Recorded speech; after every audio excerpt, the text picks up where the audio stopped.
Hello दोस्तों, welcome back to our channel ज़िंदगी welcome. तो आज का व्लॉग स्टार्ट कर रही हूँ मैं अपने रूम की साफ़ सफाई से। मॉर्निंग का टाइम है अभी और देखिए बेड बनाने से स्टार्ट कर रही हूँ मैं। सारी बेडशीट्स वगैरह सब फोल्ड कर रही हूँ एंड ये एक्चुअली रेगुलर का रूटीन है, रोज़ का काम है ये। सुबह एक बार सब कुछ झाड़ना, क्लीनिंग करना, थोड़ी बहुत साफ़ सफाई करना। बस ये हो जाता है कि वीकेंड्स वाले दिन थोड़ा सा एक्स्ट्रा कुछ हम कर लेते हैं, जैसे ये बेडशीट्स चेंज करना, क्योंकि बेडशीट जो होती है वो रोज़ तो चेंज होती ही नहीं है। हाँ, झाड़ लेते हैं, साफ़ कर लेते हैं, बट रोज़ रोज़ तो चेंज नहीं होती है। हफ्ते 2 हफ्ते में चेंज कर लेते हैं जैसे ही थोड़ी गंदी सी लगने लगे। तो मैं ये सब ओढ़ने वाली बेडशीट्स की तय लगा के इनको फ़िलहाल दूसरे रूम में रखने जा रही हूँ, क्योंकि आज मुझे ये मॉस्किटो नेट भी साफ़ करनी है। इसको भी हमें 2-3 हफ्तों में एक बार हटा के अच्छे से वॉश करना पड़ता है, क्योंकि क्या है ना, यहाँ धूल तो काफ़ी ज़्यादा आती है और गर्मियों में स्पेशली ज़्यादा धूल आती है। फ़ैन्स वगैरह सब ज़्यादा चलते हैं तो नेट पे थोड़े थोड़े दिन में कचरा सा हो जाता है, इसका कलर भी चेंज होने लगता है, दिख जाता है कि हाँ इस पे धूल जम गई है। तो बस उसकी साफ़ सफाई करनी ज़रूरी हो जाती है।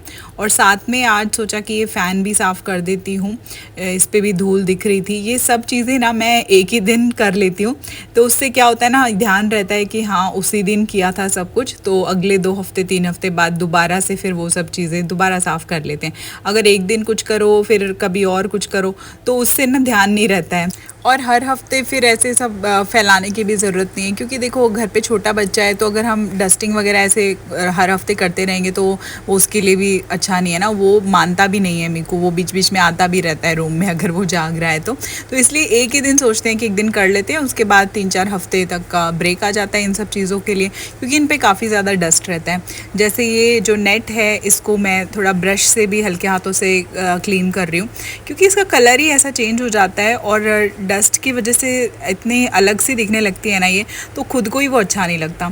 तो मैं डिटर्जेंट थोड़ा सा डालती हूँ 1 मग पानी में और उसको इसके ऊपर फैला देती हूँ जितनी अच्छी तरह से हो सके। उसको अच्छे से डाल देते हैं नेट पे और फिर ब्रश से थोड़ा भी उसको क्लीन कर देना तो अच्छी तरह से फैल जाता है वो पूरी नेट पे।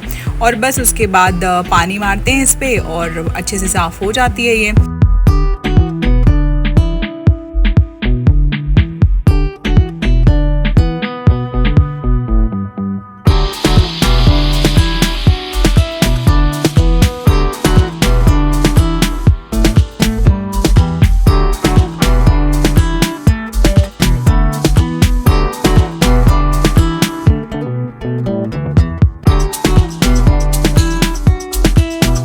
मॉस्किटो नेट को फिर धो के उसको सुखाने के लिए रख देते हैं, थोड़ी देर बाथरूम में रख देती हूँ, उससे उसका पानी निकलता रहता है और बाद में बाहर वाले रूम में रख देते हैं। बाहर नहीं डालती हूँ मैं उसको, क्योंकि बालकनी में डालने से फिर उस पर धूल आ जाएगी, डस्ट आ जाएगा, तो उसको अंदर ही सूखने देते हैं हम उसी तरीके से जैसे वो फोल्डेड रहती है।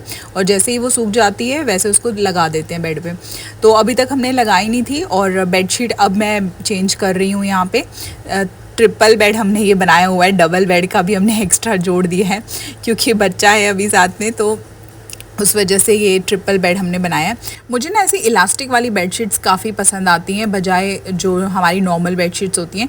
इनको लगाना काफ़ी आसान रहता है और जब ये हम लगाते हैं अपने बेड पे तो काफ़ी सेट रहती हैं ये, मतलब पूरा दिन सेट रहती हैं। जैसे बच्चे के साथ बेडशीट्स काफ़ी फ़ोल्ड होती रहती है ना। नॉर्मल बेडशीट्स मैं जब भी बिछाती हूँ तो बहुत फ़ोल्ड हो जाती है और स्पेशली रात के बाद सुबह के टाइम तो पूरी ही यहाँ से वहाँ सारी निकली हुई रहती है। लेकिन ये वैसी की वैसी रहती है, क्योंकि चारों साइड से कॉर्नर से इलास्टिक से एकदम सिक्योर रहती है। तो मैं ज़्यादातर इस तरह की बेडशीट लगाना ही पसंद करती हूँ। चलिए, बेडशीट तो लग गई है दोनों बेड्स पे अच्छी तरह से, और अब फटाफट से दोनों के पिलो कवर्स भी चेंज कर देते हैं एंड देन हमारी बेडिंग हो जाएगी एकदम कंप्लीट। लास्ट में एट द एंड मैं मॉस्किटो नेट भी लगा दूँगी।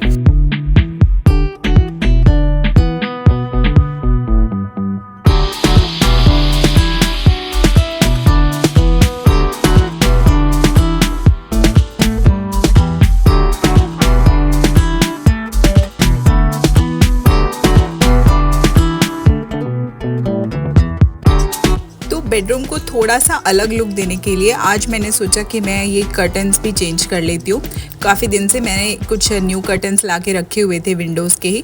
इस वाले रूम में ना हमारी 2 विंडोज़ ही हैं, तो विंडोज़ के साइज़ के ही मैं न्यू वाले कर्टन्स ले आई थी, क्योंकि ये कर्टन्स काफ़ी पुराने हो गए थे, इनकी शाइन भी चली गई थी और क्या ना लाइट ज़्यादा रिफ्लेक्ट नहीं करते थे, ये थोड़े से डार्क कलर में थे।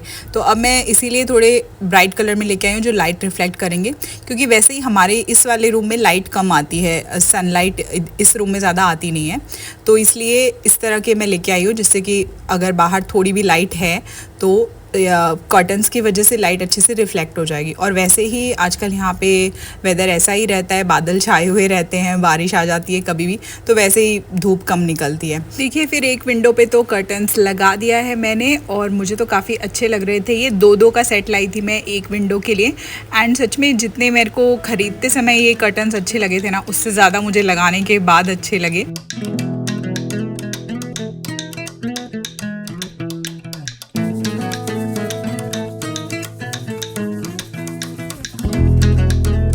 अब ऐसे ही दूसरी वाली विंडो के भी मैं कर्टन्स चेंज कर दूंगी, पुराने वाले हटा के नए वाले लगा दूंगी, और फिर देखते हैं फाइनली कि हमारा रूम कैसा लगता है।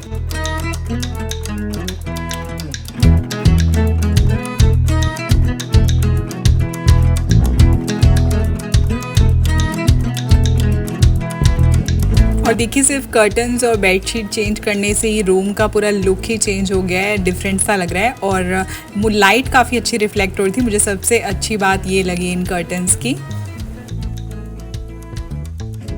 और अब मैं और मीकू यहाँ बैठे हैं साथ में, थोड़ा सा चिल कर रहे हैं। लीची खा रही हूँ, उसको भी ट्राई कर रही हूँ खिलाने की, लेकिन इसको कुछ खास पसंद नहीं है लीची। इसको शुरू में कोई भी आजकल नया फ्रूट इंट्रोड्यूस कराते हैं तो इसे पसंद ही नहीं आता है, थोड़ा सा उनमें खट्टापन होता है शायद इसलिए। तो अब फ़िलहाल तो ये अभी लीची खा नहीं रहा है, इसको देती भी हूँ मैं पूरा निकाल के, ये वापस मुझे ही दे देता है कि तुम ही खा लो। तो चलो भाई, ये तो नहीं खा रहा है लेकिन मैं खा लेती हूँ, मुझे बहुत पसंद है लीची।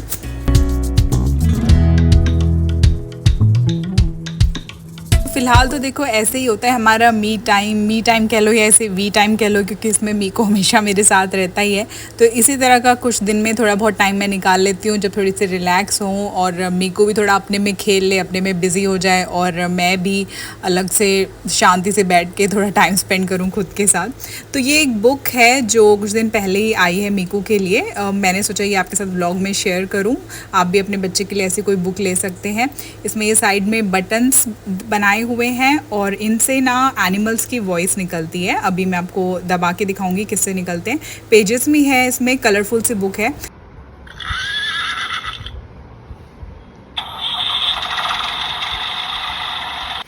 ये लो, बजाओ मेरे को। हाँ बजाओ,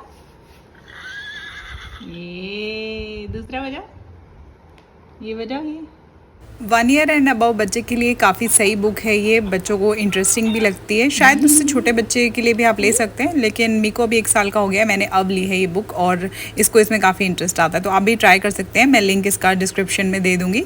तो चलिए गाइस, आज के व्लॉग को यहीं एंड करते हैं। होप आपको वीडियो पसंद आई होगी। चैनल सब्सक्राइब नहीं किया है तो कर लीजिए। मिलते हैं आपसे नेक्स्ट वीडियो में, तब तक के लिए बाय गाइस, टेक केयर।